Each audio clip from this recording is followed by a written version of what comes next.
तो दोस्तों शुरू करते हैं आज की इंफ्रा न्यूज़। पहली खबर जो आ रही है वो सरकार के एक बहुत ही ज़्यादा बड़े और मे बी कंट्रोवर्शियल इनिशिएटिव से आ रही है, जहाँ पर सेंट्रल गवर्नमेंट कह रही है कि आधार बेस्ड आइडेंटिटी चेक्स जो है वो ऑलमोस्ट हर वेन्यू पे अभी धीरे धीरे जो है वो लॉन्च किए जाएंगे। बेसिकली चाहे फिर वो फूड डिलीवरी पर्सनल कहीं पे एंटर कर रहा हो, आप हॉस्पिटल में जा रहे हो, किसी कॉन्सर्ट में जा रहे हो, किसी सरकारी बिल्डिंग में एंटर कर रहे हो, यहाँ पर प्रूफ ऑफ प्रेजेंस मैकेनिज्म जो है आधार डेटा को यूज करके बनाया जाएगा। अब वैसे ये शुरुआत एक ऐप के जरिए किया जाएगा, जहां पर जो बिजनेस है उसके पास में आइडेंटिफाई लोगों को करने के लिए टूल्स होंगे और अपने ऐप के जरिए आप अपने आप को आइडेंटिफाई करवा सकते हो। और ऑब्वियसली इसके वजह से जो है एक बहुत अच्छा डेटा मेंटेन हो पाएगा, कौन आ रहा है, कौन जा रहा है, एक्चुअल में वो पर्सन सही है, क्योंकि विजिटर बुक में तो कुछ भी लिखा जा सकता है, कौन कितनी सर्विसेज का इस्तेमाल कर रहा है, कौन से ऑफिस सरकारी पे वर्कलोड है, कॉन्सर्ट के टिकट्स जो ब्लैक में सेल होते हैं उसको भी यहाँ पे बहुत बड़े लेवल पे एलिमिनेट किया जा सकता है। लेकिन ऑब्वियसली कई लोग यहाँ पे प्राइवेसी का इशू उठा सकते हैं। हालांकि अगर मेरे पर्सनल ओपिनियन की बात करूं तो ये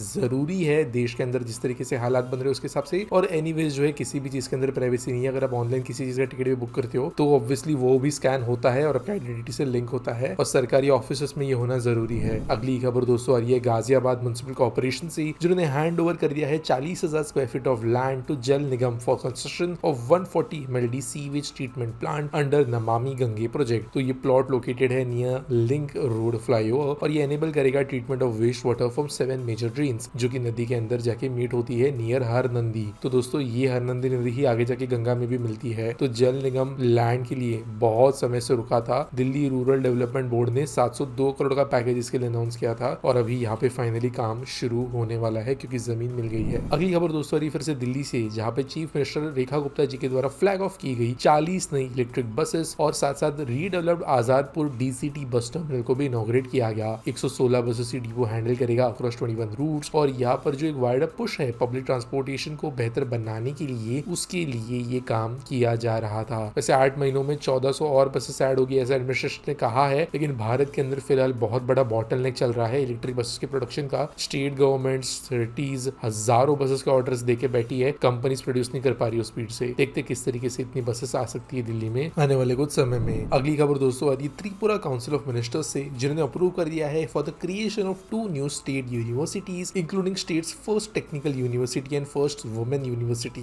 तो जो यहाँ पे कैबिनेट स्पोक्स पर्सन और टूरिज्म मिनिस्टर है त्रिपुरा के, उन्होंने कहा है कि ये यूनिवर्सिटीज जो है ऑब्वियसली स्टेट के लिए जरूरी है और ये स्टेट की पहली टेक्निकल या कहीं तो पॉलिटेक्निक कॉलेज होने की वजह से यहाँ के बच्चों को बाहर नहीं जाना पड़ेगा। इसके साथ साथ कुछ जॉब्स भी क्रिएट होगी, 27 सुपरवाइजर्स, अलग अलग विभागों में देखे तो 385 जॉब्स क्रिएट होगी इन यूनिवर्सिटीज के बनने से। आज के आसपटी सवाल के बारे में बात करें तो शांक्स डाक पूछते हैं, does MMR really need RRTS like NCR because bullet train is already connecting Thane, Virar and future bullet train stations will connect Nasik and Pune। देखो बुलेट ट्रेन ना लॉन्ग डिस्टेंस ट्रैवल के लिए है। अगर आप एक दिल्ली जाने वाले पर्सन को BKC से थाने जाने वाले पर्सन के साथ में मिक्सअप करोगे तो टिकटिंग, अवेलेबिलिटी, इन सब चीजों का इशू होता है। ऑब्वियसली टिकट्स बहुत ज्यादा एक्सपेंसिव भी होगी क्योंकि अप्रोक्सीमेटली अगर देखे तो 500 रुपए बन जाएगी। आज जो रेट्स हमें थोड़े बहुत पता है उसके हिसाब से देखे तो BKC थाने भी जो है अराउंड 400 to 500 की टिकट होगी। तो ऑब्वियसली वो डे टू डे बेसिस के लिए, मासेस के लिए, जो उनके पास लगेज नहीं है, जिनको रिजर्व सीट नहीं चाहिए, जो खड़े रह के भी जा सकते हैं,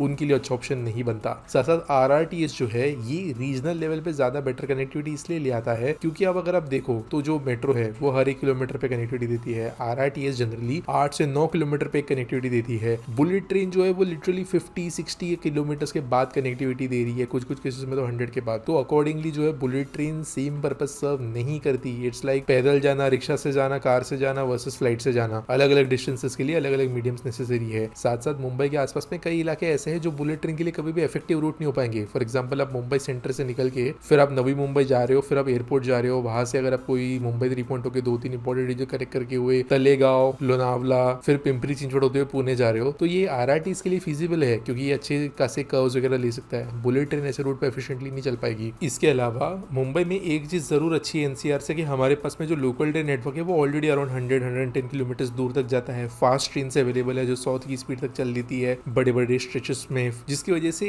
काइंड ऑफ एक RRTS का ही रूडिमेंट्री सिस्टम मुंबई MMR में ऑपरेट करता है। लेकिन कई रीजन्स ऐसे हैं जिनको बेटर कनेक्टिविटी की जरूरत है और मुंबई अभी भी और फैल रहा है। वाधवन साइड का एरिया फैल रहा है, मुंबई 3 का एरिया फैल रहा है। पहले कर्जत, खोपोली जो बहुत पहाड़ी इलाके होते थे वहां पर अभी बड़े बड़े रियल एस्टेट प्रोजेक्ट डेवलपर के लोग रहने को आ रहे हैं। ये सब चीजों को देखते हुए नीड ज्यादा ज्यादा फास्टर और बेटर फ्रीक्वेंसी वाले ट्रेवल्स की, तो यहाँ पे RRTS अगर बन जाता है इन रूट्स के भीतर में तो वो बहुत अच्छा ऑप्शन निकल के आ सकता है। उम्मीद करता हूँ आपको सवाल का जवाब मिल गया होगा। आपके पास कोई सवाल है तो आप कमेंट सेक्शन में मुझे पूछ सकते हो। मिलेंगे अगले वीडियो में।